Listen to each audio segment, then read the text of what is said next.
चारों युग के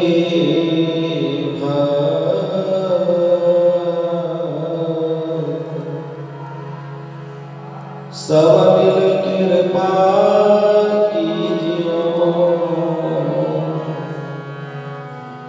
मैं रहूं कृष्ण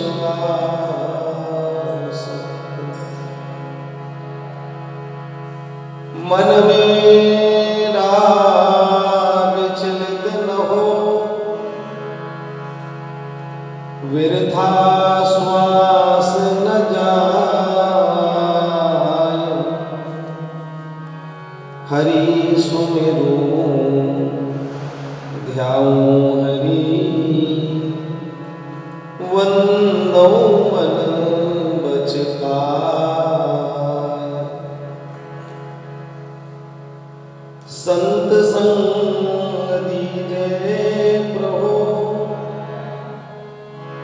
सेवा करूं सप्रेम, ऐसी भिक्षा दीजिए, ये संत दास की छे। संत सरल चित जगत हित, जान स्वभाव सने, बाल विनय सुन कर कृपा, राम चरण गति दे। भक्त भक्ति भगवंत गुरु, चतुर नाम बपु एक, इनके पद वंदन किए, सुना सही विघ्न अनेक, नासहि विघ्न अनेक। सबर कर श्री भक्तमाल जू की जय।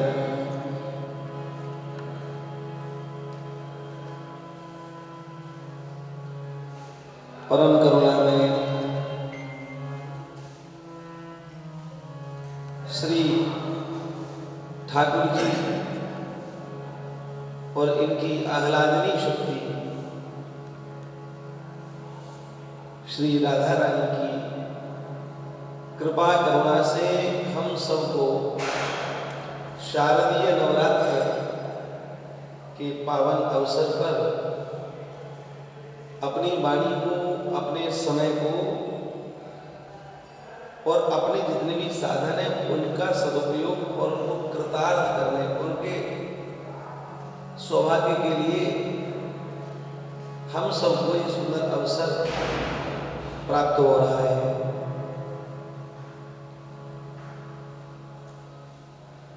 नवरात्र आप सब जानते ही हैं कि साल में 2 बार आते हैं और इन दोनों नवरात्रों में संपूर्ण भारतवर्ष में आप देखें तो सभी साधक जन अपनी अपनी साधनाओं में रत हो जाते हैं। उसी क्रम में यहाँ पर भी हमारे श्री प्रदीप भाई साहब और इनके परिवार के द्वारा सुंदर भाव से माता रानी का यह अनुष्ठान का क्रम चल रहा है। इसी अनुष्ठान के क्रम में दास को भी अपनी वाणी सार्थक करने का सौभाग्य प्राप्त हो रहा है। कथा से पूर्व कीर्तन का विधान है, तो कीर्तन तो हमारी बहन कृष्ण प्रिया लोवानी ने किया और उसके उपरांत अब गौ भक्तमाल कथा की चर्चा परस्पर करने का अवसर हम सबको प्राप्त हो रहा है। मैं आप सबको निवेदन करना चाहता हूं,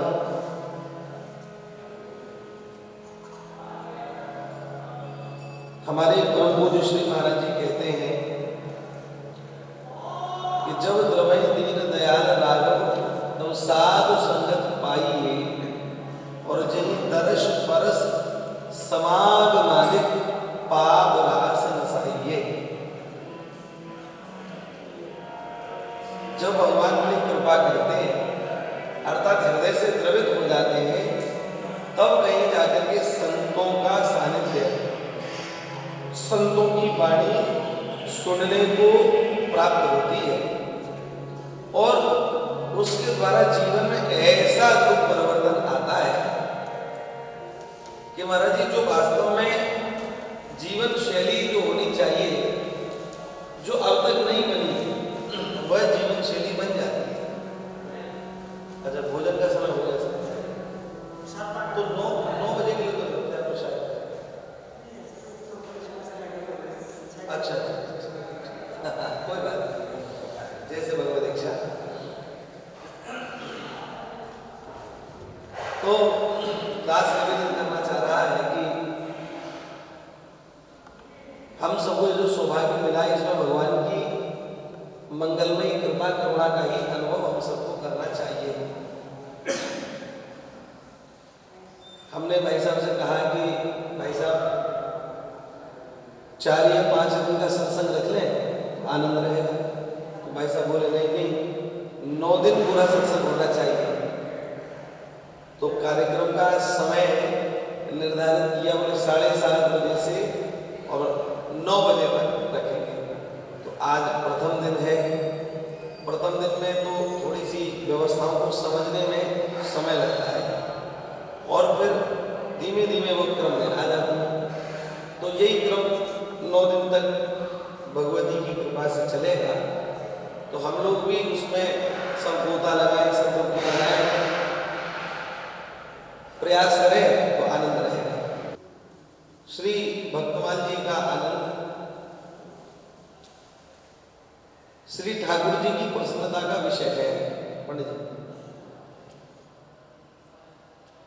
श्री ठाकुर जी की जब इच्छा हो कि हम भी आनंद के बोध में वृद्धि करें, बढ़ जाएं, तो उस समय श्री ठाकुर जी स्वयं श्री जी के साथ बैठ करके श्री भक्तमाल की कथा का रसास्वादन करते हैं। तो हम ये बात हृदय से स्वीकार करते हैं कि हम लोग जो कथा सुन पा रहे हैं या कह पा रहे हैं या इसका स्मरण कर रहे हैं, तो इसमें परम मंगलमयी श्री ठाकुर जी की कृपा ही छिपी हुई है। इसीलिए भक्तमाल की कथा का संयोग भगवत कृपा से बन जाता है। मैं आपको निवेदन करूं, आपने भागवत जी की कथा, राम कथा ये खूब प्रचार में सुनी होगी, लेकिन भक्तमाल की कथा यदा कदा कहीं सुनने को प्राप्त होती है। हमने संतों से ऐसे पूछा कि महाराज जी ऐसा क्यों? तो संतों ने कहा, बोले अन्य कथाओं से, श्री राम कथा और कृष्ण कथा ये भी मंगलमयी कथाएं हैं, जगत को पावन करने वाली है, साधारण मनुष्य की बुद्धि में परिवर्तन करने वाली है। लेकिन जो बुद्धि में परिवर्तन करने वाले संत जन हैं, उनको भी तो कहीं ना कहीं से ऊर्जा का अवशोषण करना पड़ता है, अर्थात अवशोषित करनी पड़ती है ऊर्जा। तो ऊर्जा को अवशोषित वह कहां से करें? तो महाराज जी संत जन प्राय श्री भक्तमाल का आश्रय लेते हैं, तब कहीं जाकर के वह ऊर्जा प्रकट होती है जिसके द्वारा श्री राम कथा और श्री कृष्ण कथा वह कह पाते हैं, अधिकारी बनते हैं। इसलिए जो भक्तमाल है ये संतों के आनंद को बढ़ाने वाली है। एक बात और, हमारे परम पूज्य बड़े भक्तमाली जी महाराज, परम पूज्य श्री भक्तमाली जगन्नाथ प्रसाद जी महाराज, इनसे किसी ने पूछा, बोले महाराज जी हमने देखा है कि राम कथा और कृष्ण कथा, भागवत जी की कथा बहुत जगह होती है और हजारों नहीं तो लाखों लाखों लोग जुटने लगे हैं, पर यदि भक्तमाल कथा की चर्चा की जाए तो भक्तमाल कथा में प्रायः इतने लोग नहीं रहते, कम ही रहते हैं। तो महाराज जी ऐसा क्यों?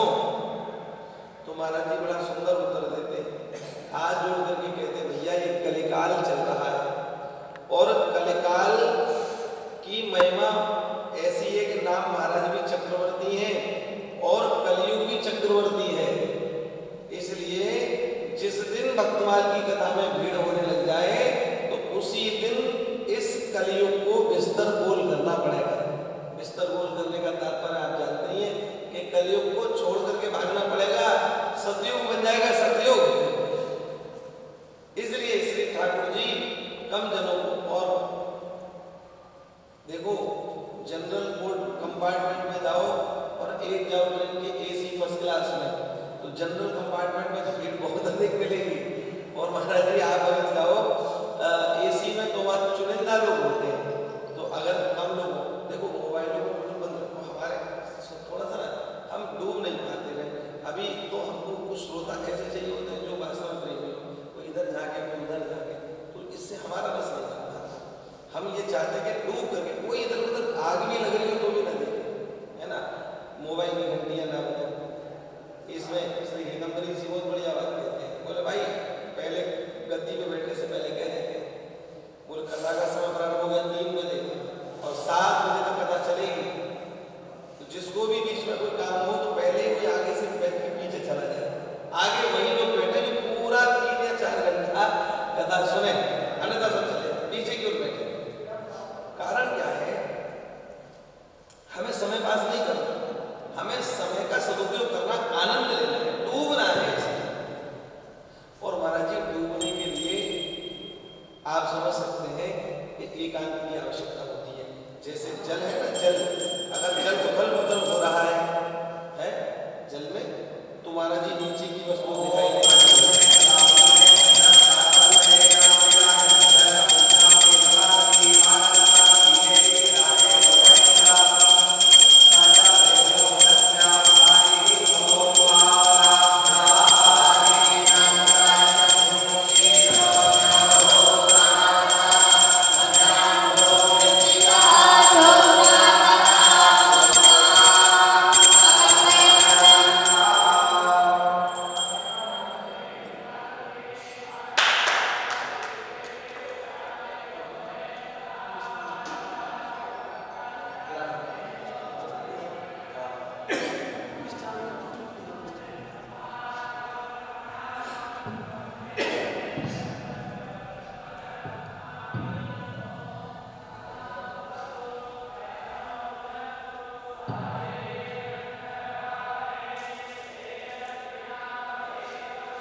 हमारा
श्री भक्तमाल कथा हमको यह संकेत देती है, यह बताती है कि जीवन में कितनी प्रकार के ऐसे संशय होते हैं, उन संशय की ग्रंथियों का छेदन कैसे किया जाए, ये बात हमको वर्तमान कथा से जानने को प्राप्त होती है। संशय ग्रंथि की अगर बात करूं तो एक छोटी सी घटना याद आ रही है महाराज जी। हमारे श्री वर्तमान में परम भक्त श्री खोजी जी का चरित्र है, अद्भुत चरित्र है खोजी जी महाराज का।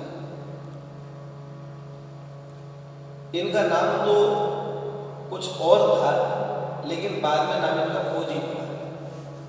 हुआ क्या, ये अपने गुरु जी की सेवा कर रहे थे, बड़े सेवा में पारंगत थे, प्रवीण थे। तो सेवा करते करते में एक दिन गुरु जी को लवशंका लगा, तो लवशंका करने बैठ गए। लवशंका करने जब बैठे तो बैठ करके लवशंका करी खड़े हुए, और जो पीछे मुड़े तो ये जो खोजी जी है ना, ये लोटा लेकर के खड़े थे वहां। तो खोजी जी महाराज लोटा लेकर के पीछे खड़े थे। अब जैसे ही वो उठे लवशंका करके तो जोर से हंसे। जब जोर से हंसे तो इन्होंने पूछ लिया, बोले गुरुदेव आप लवशंका करके उठे तो आप एकदम हंसे क्यों, क्या कारण है? तो ये गंभीर हो गए और इन्होंने कहा, बोले भाई हम क्या बताएं, तुम हमारी सेवा करते हो और सेवक को सेव्य का भाव जान लेना चाहिए। सेवा करते करते स्थिति का पता लग जाता है कि हमारे स्वामी क्या चाहते हैं। तो तुम हमारे अंतःकरण की तुम ही बताओ कि हम क्यों हंसे, हम क्यों हंसे, तुम ही बताओ। अब ये चुप हो गए, कैसे बताएं, जानते हो तो बताएं। और ऐसे भी अंतर्यामी नहीं है कि उनके हृदय तक पहुंच पाए। इन्होंने असमर्थता व्यक्त की तो गुरुजी नाराज हो गए और गुरुजी ने कहा, जाओ जब तक इस प्रश्न का उत्तर ना मिले तब तक आश्रम में वापस मत आना, खोज कर जाओ। महाराज कह दिया। अब ये बेचारे क्या करें, गुरु आज्ञा करिए सी स्वीकार करके और चल दिए। एक बात हम आपको यह निवेदन करें कि गुरुजी अगर कभी भी अनुशासन करें, अनुशासन का तात्पर्य कभी भी गुस्सा करें, तो हम लोगों को उससे विचलित नहीं होना चाहिए। छोटे छोटे ये सब है ना, इसलिए मैं बता रहा हूँ ये बात। कभी भी गुस्सा नहीं, कोई गुस्सा हो जाए तो हम लोगों को विचलित नहीं होना चाहिए। क्यों, बोले गुरुजी ने अगर गुस्सा भी किया है तो उसमें भी कल्याण छिपा है। कैसे, एक दोहा लिखा है, बोले खल की कृपा बुरी और भलो संत को त्रास, जो सूरज गर्मी करे तो जल बरसन की आस। जब गर्मी अधिक पड़ती है तो बड़े बूढ़े जन कह देते हैं, अरे भैया गर्मी बहुत इतनी बढ़ रही है, बस 45 को पार कर रहा है टेम्परेचर, तो अब कुछ दिन बाद क्या होगा, बोले अब बारिश आने वाली है। जितनी अधिक गर्मी होगी तो बारिश आने का संकेत मिलता है। बिल्कुल इसी प्रकार से यदि कोई संत गुस्सा करे, महाराज जी कोई खल व्यक्ति, कोई नालायक व्यक्ति अगर आपसे मीठा मीठा किसी दिन बोलने लग जाए तो समझ लेना आज कुछ गलाई कट रहा है, जेब कटनी है, कुछ गड़बड़ होना है। खल की कृपा बुरी और भलो संत को त्रास, अगर वो गुस्सा करे तो उसमें भी कल्याण है। श्री रघुनाथदास गोस्वामी जी का स्थान राधा कुंड है, समाधि है ना। तो रघुनाथदास गोस्वामी जी महाराज बिना श्री नित्यानंद प्रभु के आदेश के, बिना इसे कहे श्रीमन महाप्रभु जी से सीधे मिलिए, बिना आचार्य के ठाकुर जी तक जाना ये ठीक नहीं है। किसी के माध्यम से जाओ तो उसका लाभ है, तात्पर्य हमारे गुरु परंपरा है। क्यों है पता है उत्तम जी, हमारे घर के ऊपर से 11,000 वोल्टेज की लाइन जा रही है और हम सोचे बोले भाई 11,000 की लाइन इतना बढ़िया व्यवस्था, तो सीधा यहाँ से तार डालो और घर में लाइट जला लो। तो ये संभव है? यह संभव नहीं है, क्योंकि 11,000 की जो करंट का प्रवाह है वह झेल पाना बड़ा मुश्किल है। तो क्या होता है, प्रोसेस क्या है? वो तरीका यह है कि वह लाइट सबसे पहले ट्रांसफार्मर पर जाती है और फिर कम वोल्टेज में कन्वर्ट होकर के हमारे घरों तक आती है, तब हमारे घर पर बिजली चलती है, तब इलेक्ट्रिक पावर का लाभ हम ले पाते हैं।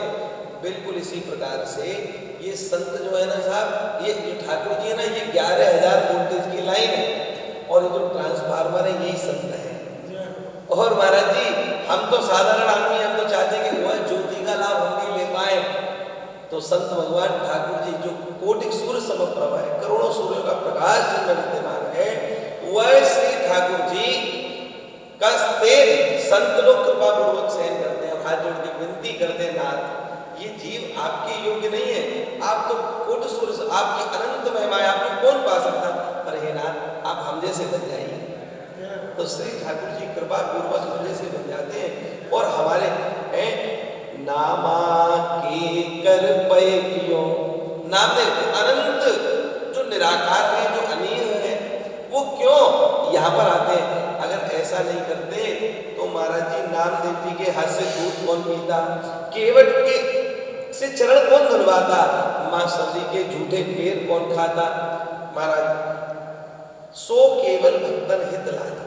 ये ठाकुर जी जो ऐसा करते हैं ना भक्तन के लिए, ब्रह्मा जी की सृष्टि पंडित जी बहुत अलग है और संतों की सृष्टि अलग है।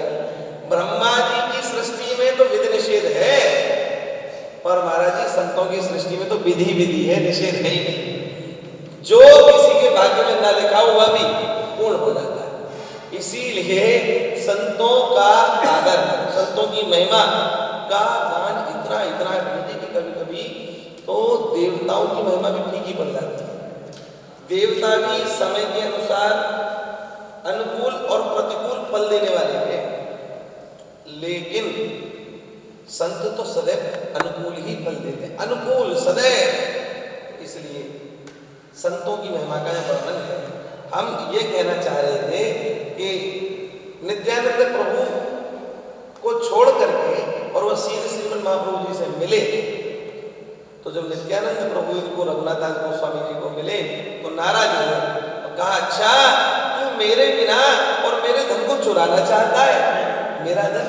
श्रीमन महाप्रभु जी, हाँ मेरे बिना मेरे धन को, जय क्षमा करें, अत्यंत आतुरता थी, व्याकुलता थी, मैं अपने को रोक नहीं पाया उनके दर्शन से। नीलांचल में आप पधारे थे, जाकर के मैंने प्रणाम किया, बस हृदय से लगा लिया, कोई बात नहीं, दंड का विधान तो है, बिना आचार्य के और ठाकुर जी तक जाओगे तो ठीक नहीं, दंड का विधान है, जो आप आदेश करो वह दंड। अब देखो दंड भी दिया तो कैसा दिया, कल्याणकारी। बोलेगा सुनो, इतने संतों का भंडारा प्रतिवर्ष कराना है। अब इससे क्या हुआ मतलब, दंड का विधान हो गया और महाराज जी इतने संतों के द्वारा जब जीमा जूटी हुई तो उसका पूर्ण लाभ भी श्री रघुनाथदास गोस्वामी जी को प्राप्त हुआ है। कहने का तात्पर्य यही है कि संतों का त्रास भी नुकसानदायक नहीं है। दुष्ट व्यक्ति अगर कोई प्रेम से बोले तो समझ लो गड़बड़ है, और संत गुस्सा करे तो उसको सहन कर ले, सिर झुका करके, कोई बात नहीं। संतों से कभी भी नाता ना तोड़े, नाता टूट गया महाराज जी सब बिगड़ गई, सारी बात बिगड़ गई। अब यही बात हम आपको समझाना चाह रहे हैं, संत से नाता नहीं टूटना चाहिए। फिर घुस घुस करके जाओ महाराज संतों में, और ऐसे जाओ, उदाहरण से समझ लो, भाई साहब है ना, बोले हलवाई का जो कुत्ता है वो हलवाई की दुकान पर ही रहता है, क्यों? बोले कढ़ैया चाटने को वहीं मिलेगी उसको, और कितना भी भगा है और घूम फिर करके आवेगा, फिर वही आवेगा, फिर घूमे आवेगा, क्योंकि कढ़ैया वही है। इसी प्रकार बिल्कुल अपना भी संतों से तो ऐसे अगर डांट फटकार भी मिले, पहले तो उनके अनुकूल चलना चाहिए, और अगर अनुकूल अगर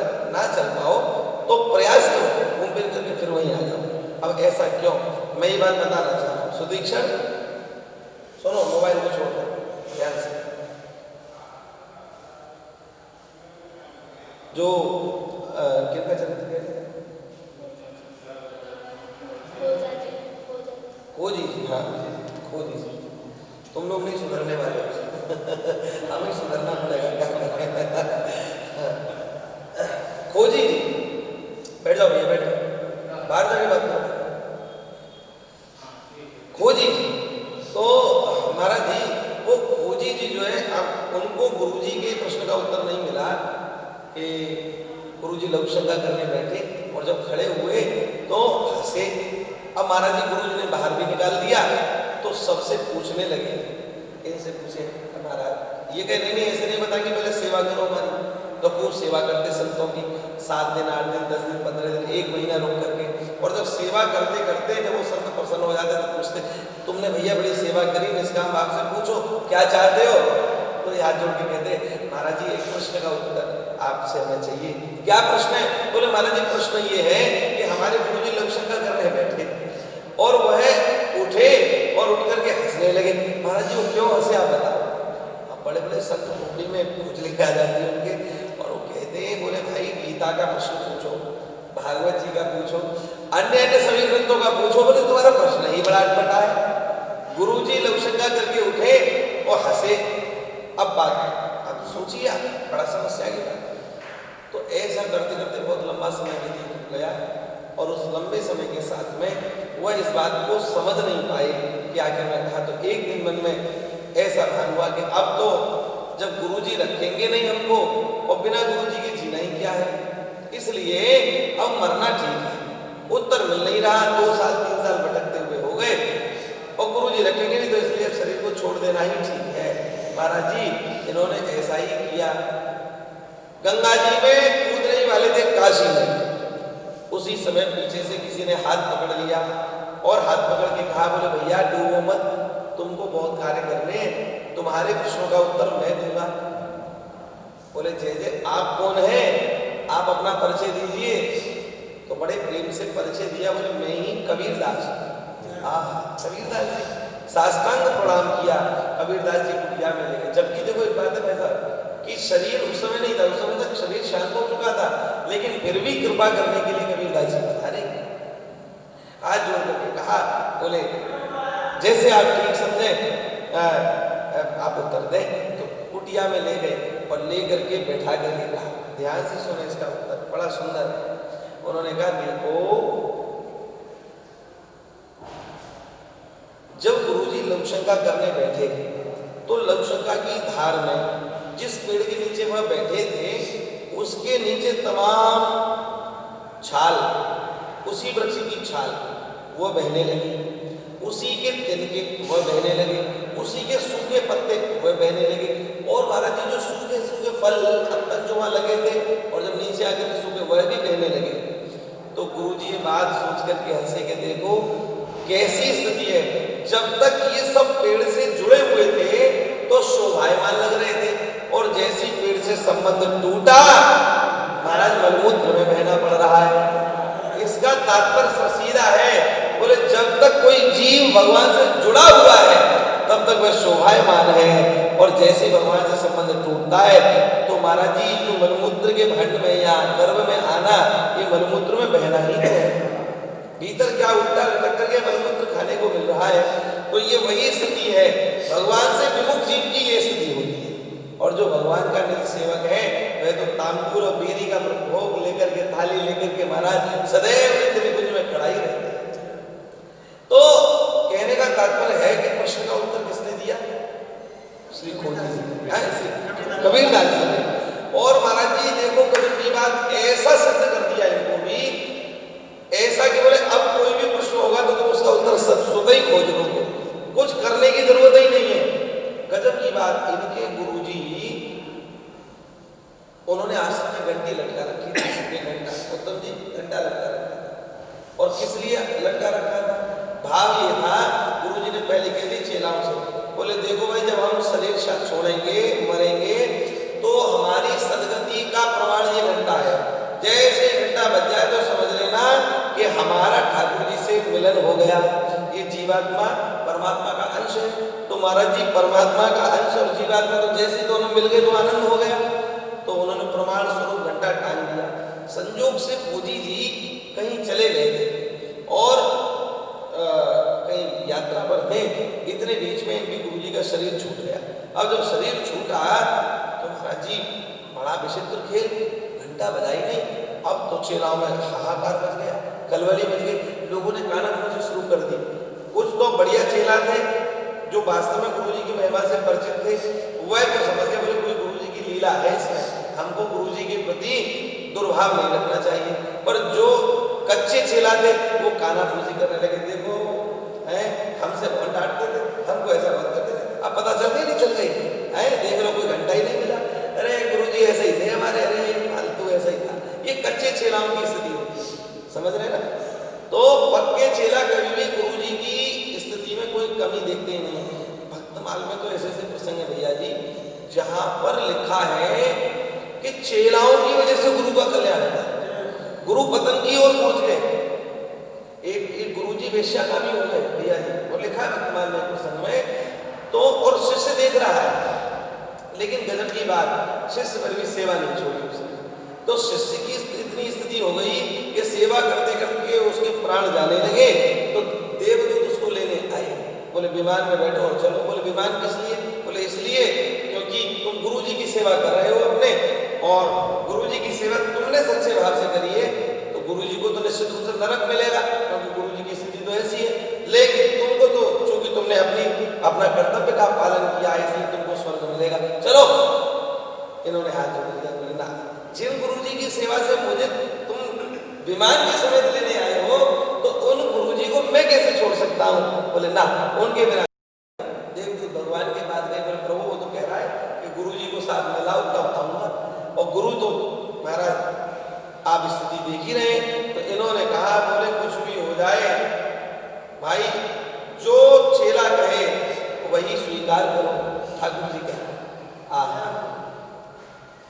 महाराज जी गुरु जी ने भी गजब के निकले। गुरु जी ने कहा बोले हम इसके बिना नहीं जाएंगे, इसके बिना अर्थात जो स्त्री का संग वह करते थे उसके बिना नहीं जाएंगे। और जैसी का स्त्री के बिना। तो फिर दोबारा देवदूत गए, उन्होंने कहा कि महाराज वो तो उनके बिना नहीं आ रहे। भगवान बोले उनको भी लिया। अरे महाराज वो तो बहुत, चलो गुरु जी तो अभी पतित हुए पर उससे वो तो बहुत पुरानी पतिता है। बोले उसके कर्तव्य का धर्म का इतना बल है कि उसके प्रभाव से दोनों भी तर सकते हैं।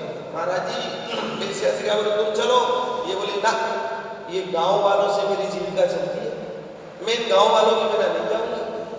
अरे राम, फिर दोबारा देवदूत गए तो कहा बोले महाराज वो तो पूरे गांव को कह रहे, गांव में तमाम अच्छे लोग बुरे लोग सब ही होते हैं, आप बताओ क्या करें? बोले भैया एक अकेले गुरु भक्त का इतना प्रताप है कि मैं संपूर्ण गांव को उतारने की सामर्थ्य रखता हूं। बुला लो सब के सब महाराज भगवान के धाम पहुंचे।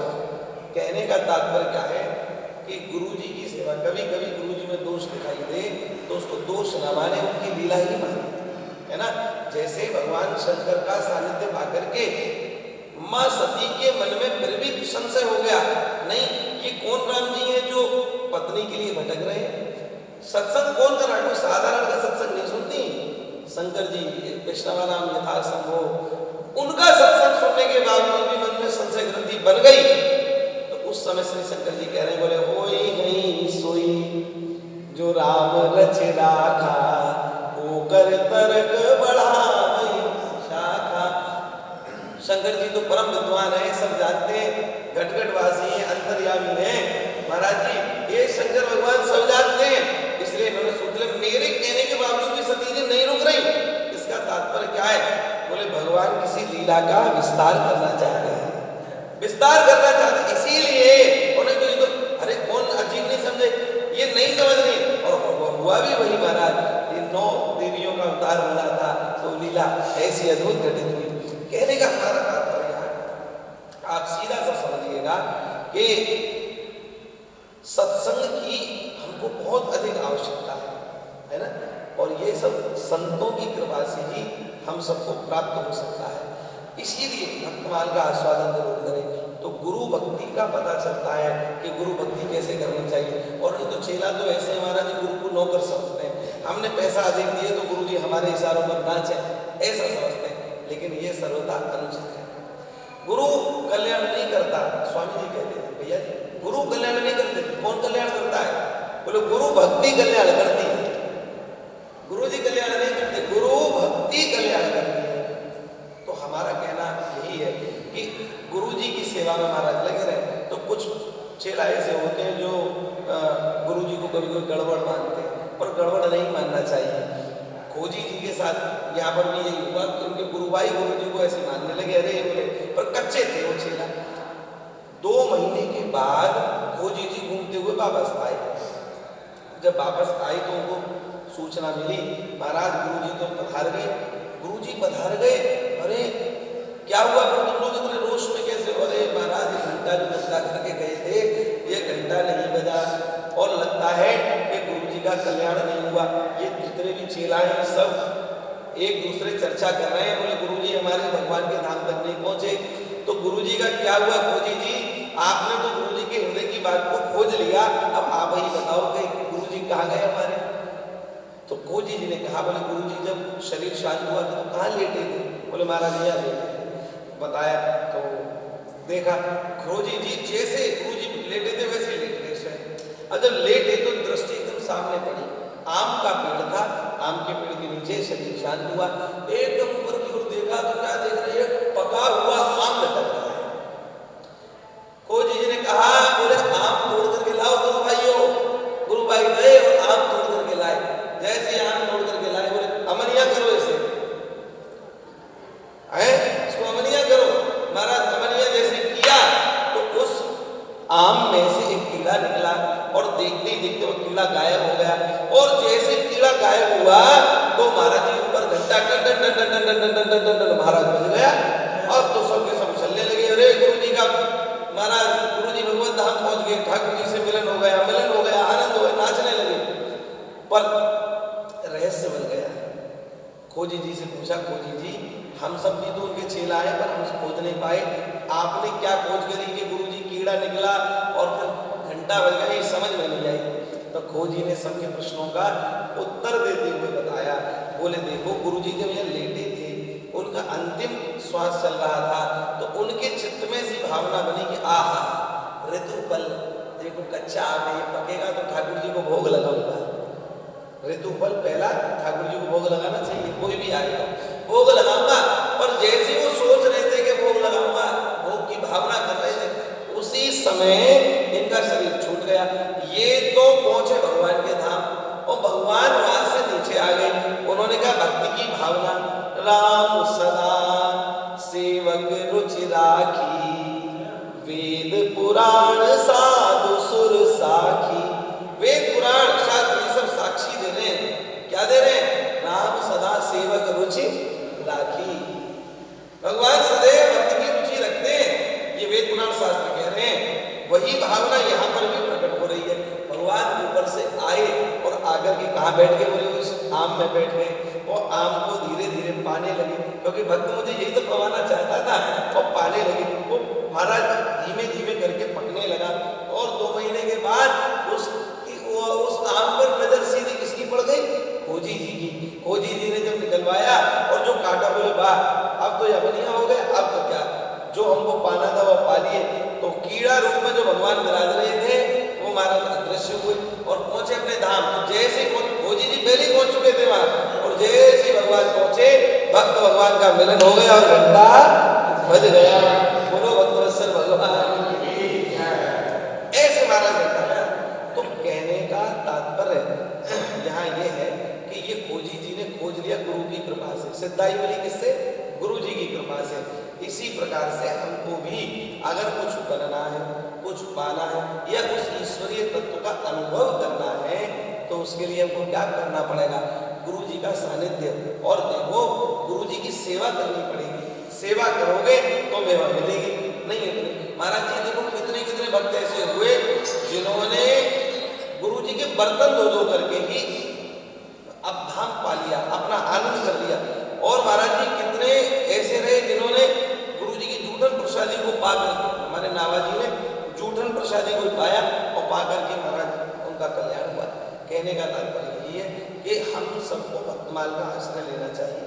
भक्तमाल का अगर आश्रय हम लेंगे तो निश्चित रूप से संशय ग्रंथियां तो मिटेंगी, पर ऐसी बातें पता चलेंगी जो हमको सामान्य से असामान्य बना देंगी। इसीलिए भक्तमाल का आश्रय हम तो भाग्यशाली समझते हैं भाई साहब को कि इनकी रुचि ऐसी है कि भक्तमाल।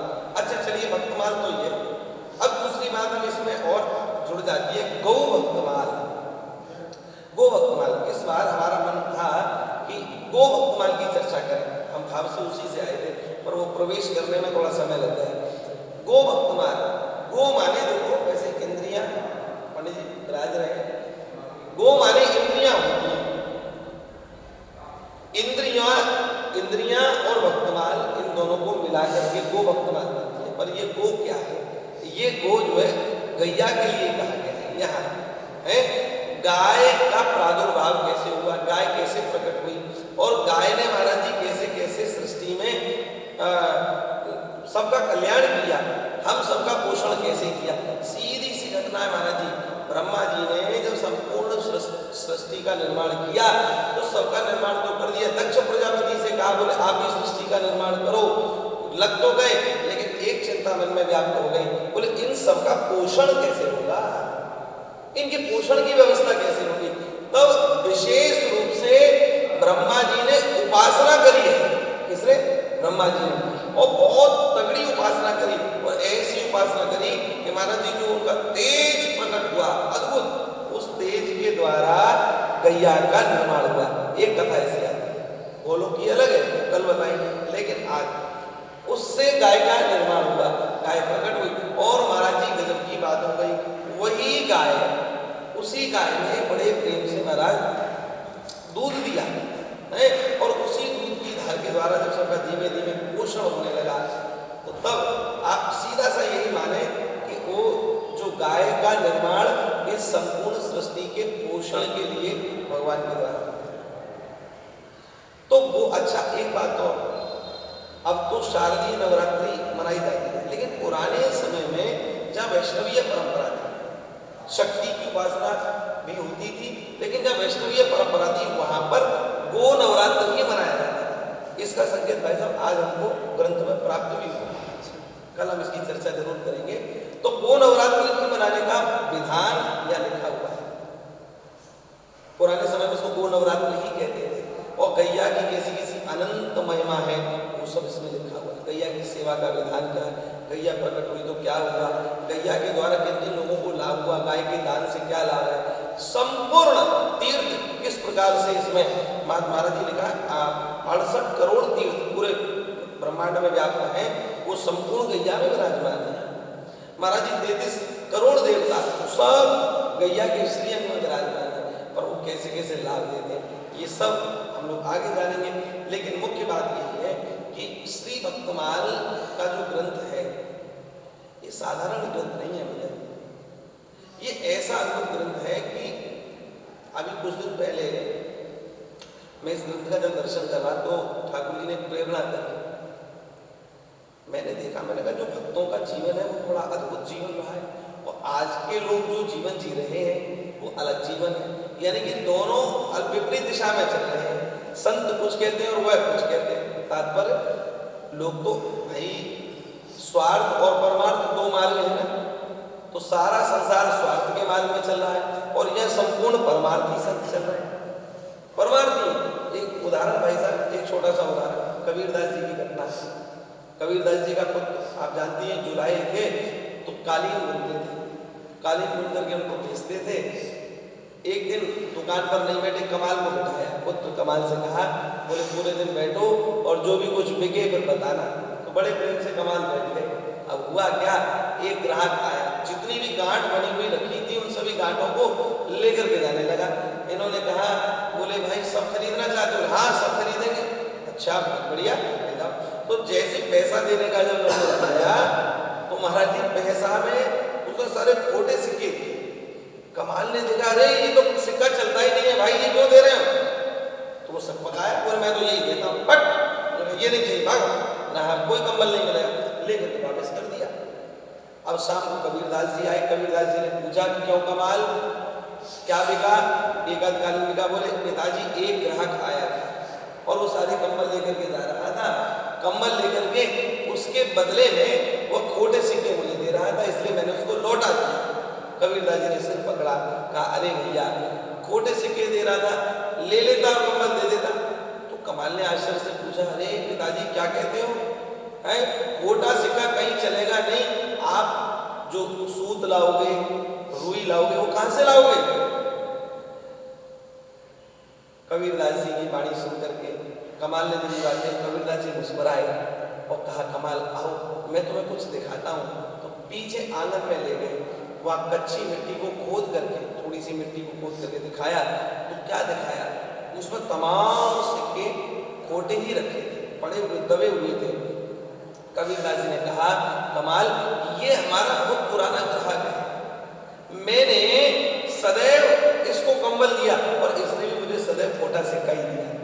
मैं इस भाव से खोटा सिक्का इसका स्वीकार कर लेता था कि ये आज मुझे चला था, कहीं ये दूसरे को चला करके उसको कहीं बेवकूफ ना बनाए, कहीं किसी की रोजी रोटी पर कष्ट ना आए, इसलिए मैं इसके खोटे सिक्के ले लेता था और मैं भी इसको आगे कहीं नहीं चलाता था, मैं भी इसको अपने घर के आंगन में गाड़ देता था, गाड़ देता था।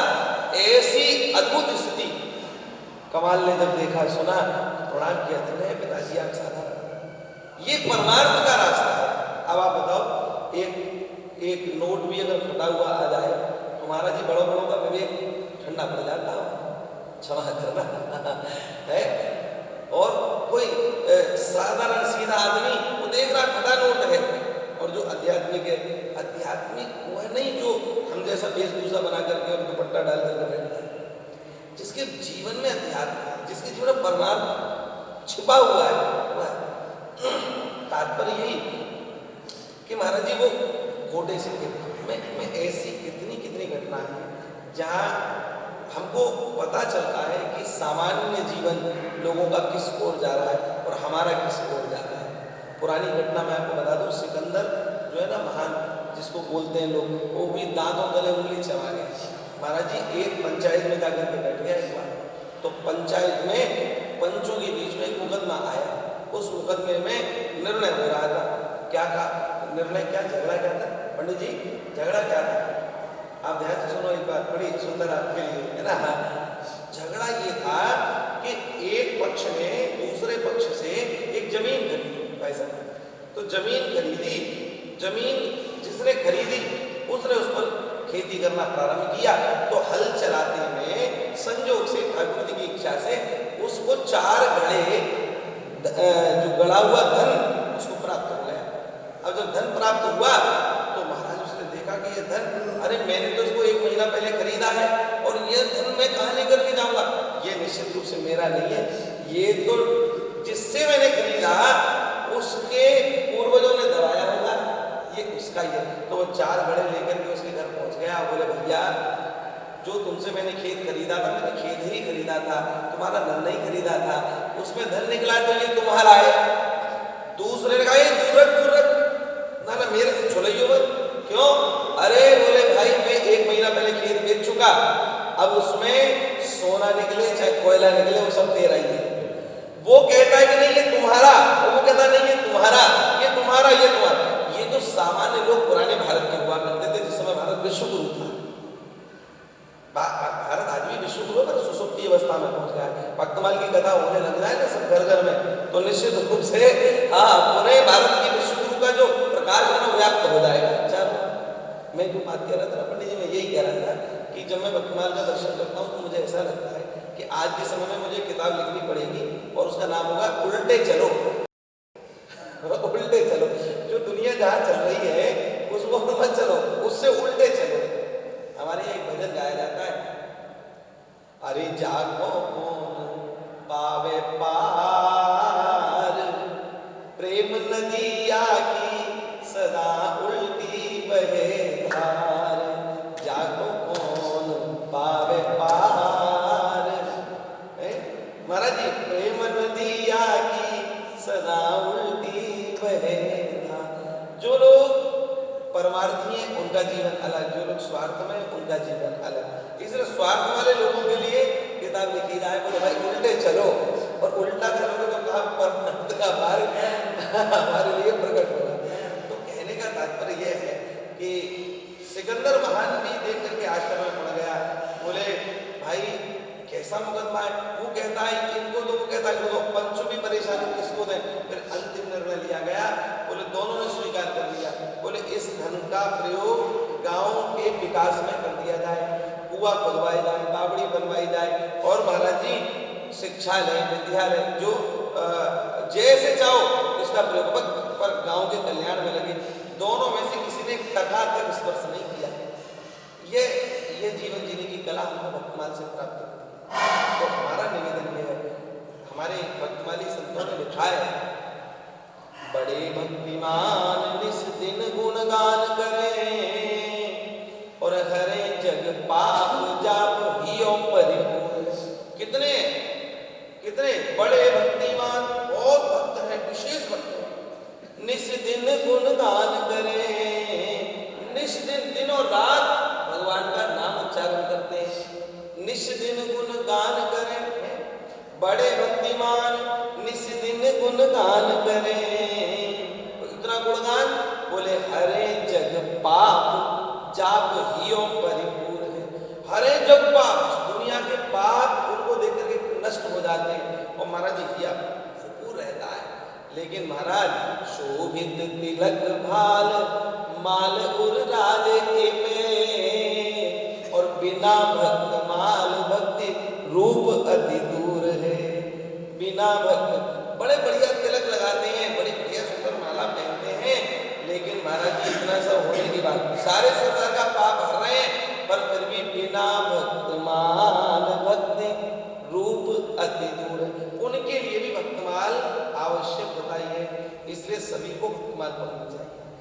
महाराज जी अपनी कला, चाहे हम संस्कृत सीखें, चाहे हम हिंदी सीखें, चाहे हम अन्य किसी भी गुण को सीखें, पर इनका सदुपयोग कैसे करना है, ये संसार की रीति नहीं बताएगी, ये हमारे ग्रंथ हमको। ये जो इसका सदुपयोग है, जो इसका आनंद है, असली आनंद है, आप विश्वास नहीं करेंगे कितने कितने ऐसे जन हैं जो बहुत पारंगत है, बड़े विद्वान, उनके मस्तिष्क बड़ा अद्भुत चलता है, लेकिन उनकी सोच बहुत नीची है।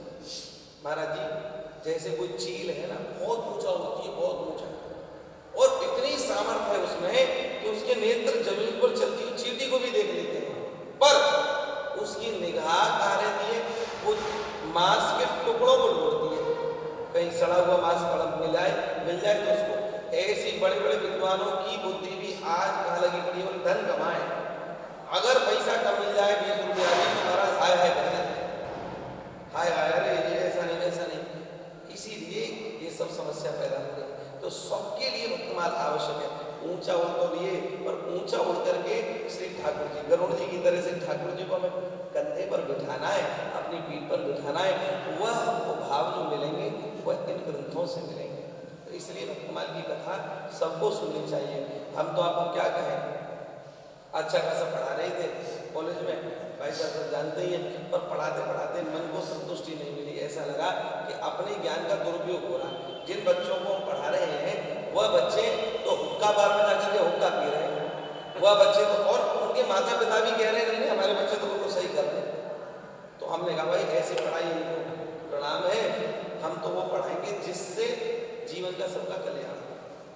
वास्तव में जिस उद्देश्य के लिए आए थे, क्योंकि महाराज जी जैसे पोस्टर का रंग एक समय के बाद फीका पड़ जाता, उड़ ही जाता है, इसी प्रकार की शरीर भी तन यौवन ज्यों जाएगो जाविद उड़त कपूर, नारायण गोविंद भज क्यों चाटत जगधूर। इसलिए समय रहते अच्छा काम करा। महाराज जी अब श्वास लेने में बड़ा आनंद आता है, क्यों? क्योंकि श्वास श्री ठाकुर जी के स्मरण में बीत रही है। इसमें कोई लाग लपेट ऐसा नहीं है कि नहीं हम ऐसा बोलेंगे तो भाई साहब को लिफाफा बड़ा मजबूत देंगे, कोई ऐसा भाव नहीं है। जो बोलना वो खोल करके डंके की चोट पर कहना, ये सत्यता की पीठ है, या से सत्यता की बात ही होनी चाहिए। लाग लपेट की बात से नुकसान होगा। सचिव वैद गुरु तीन जो प्रिय बोल भय आस, और राज धर्म तन तीन कहे, बेग ओ बेग ही नाश। तो भैया हमको खरी खरी बात कर दी। खैर, तो आज का समय पूरा हो गया है, 9:10 तक हो रहे हैं। तो कल से हमारा भाव ये कि हमारे जितने भी जो बंधुजन हैं, हमारे पूज्य, हमारे विद्वान जन, ये भारत की निधि हैं। हम ये चाहते हैं कि इनको संभवतः वहाँ आश्रम में भक्तमाल की कथा का शायद रसास्वादन नहीं मिल पाता होगा, तो यहाँ पर ये सब लोग भी लाभ लें। तो भाई साहब हमारी प्रार्थना ये है कि कल 7:30 बजे से इनको प्रसाद पवा दें और 8 बजे तक, बल्कि है ना 7, 7:15 तक तो पंगत हो जाए, 7:30 तक यहाँ आ जाए। तो हमारी बहन जी और ये उत्तम जी सुंदर गायन आधा घंटे का राधा जी को कीर्तन सुनाए, तो आधा घंटे के बाद हम थोड़ी सी परेशान आपको कर लेंगे 1 घंटा के लिए। तो ऐसे आनंद हो जाए।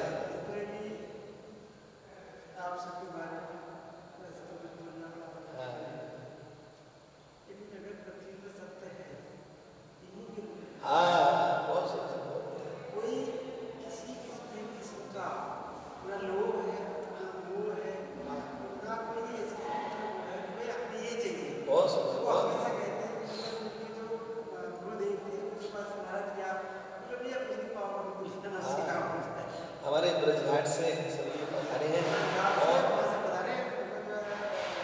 बांध से अच्छा श्री हरि बाबा के बांध से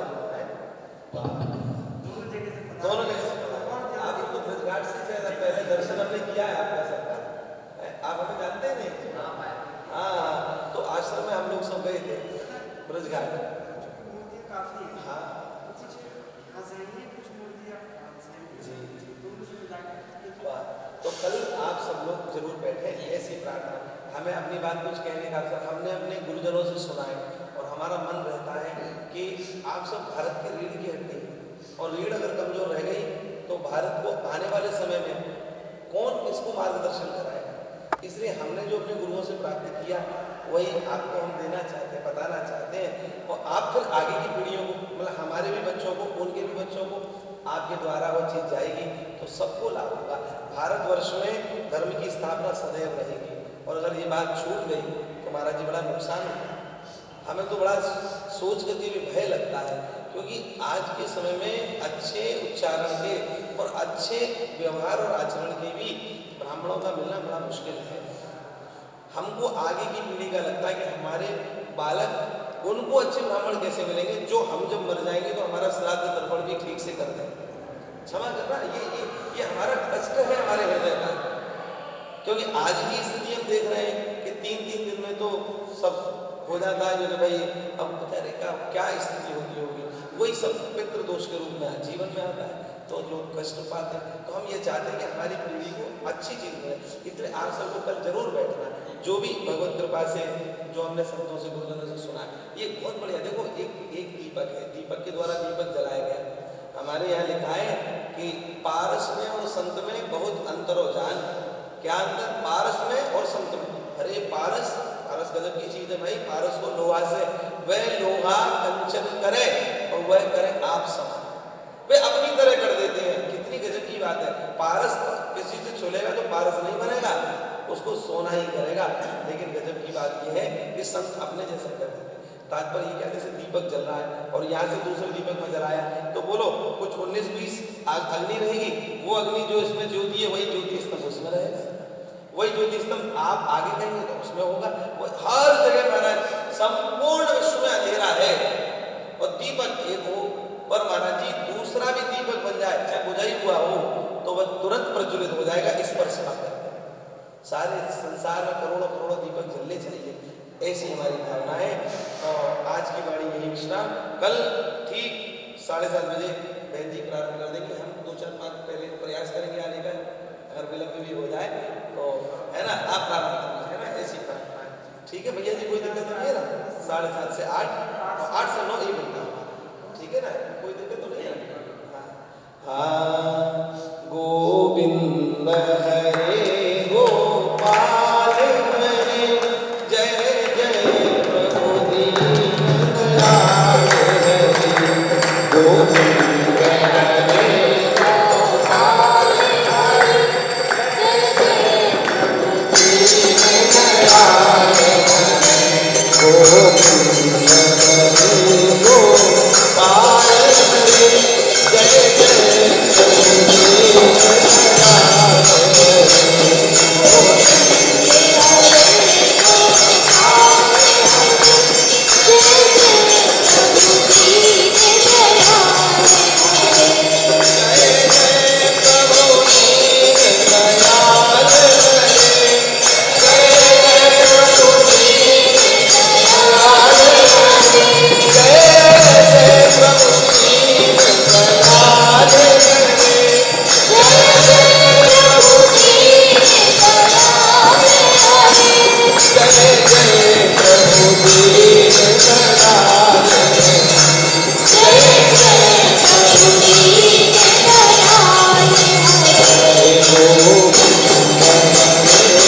भगवान की जय। जय जय श्री राम।